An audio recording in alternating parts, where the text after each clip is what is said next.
मित्रांनो, मी अनिल पेडणेकर आज तुमच्यासाठी मी परत एक नवीन स्टार्टर डिश घेऊन येत आहे. त्याचं नाव आहे पनीर चटपटा पापड. पनीर चटपटा पापड तो तुम्हाला असा येणार. तर हे कसं बनवायचं मी तुम्हाला शॉर्टकट रेसिपी दाखवत आहे. पनीर घ्यायचं आहे, पनीरचे असे छोटे पीस करायचे आहे. ते छोटे पीस आपण काय केलं आहे, मसाला बसायसाठी इकडनं असं चारी साईडनं याला असं अँगलनं कट केलेला आहे. त्याच्यानंतर हा मसाला बनवलेला आहे. हा मसाला बनवलेला आहे. या मसाल्यामध्ये मी एकदम नॉर्मल असे पदार्थ टाकलेले आहे. एक तर चीज टाकलेलं आहे, त्याच्यानंतर क्रीम टाकलेली आहे, ग्रीन चटणी टाकलेली आहे आणि मीठ टाकलेलं आहे, हळद टाकलेली आहे, थोडीशी चाट मसाला.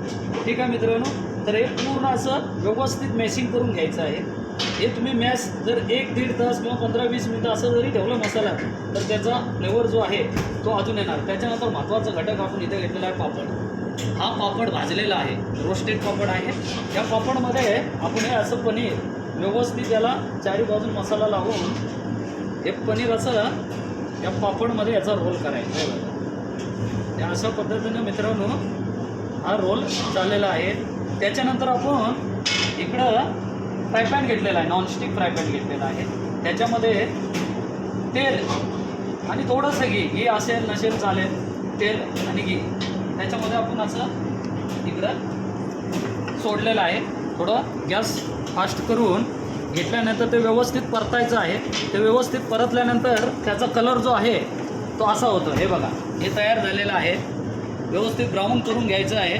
त्याच्यासोबत तुम्ही ग्रीन चटणीसोबत सर्व करून घेऊ शकता. जर हा व्हिडिओ आवडला तर नक्की शेअर करा, लाईक करा आणि माझे फॉलोअर्स वाढवा. अजून तुम्हाला कुठली रेसिपी हवी असेल तर मी पुढच्या ह्याच्यामध्ये नक्की नवीन एक दुसरा पदार्थ घेऊन येत आहे. थँक्यू.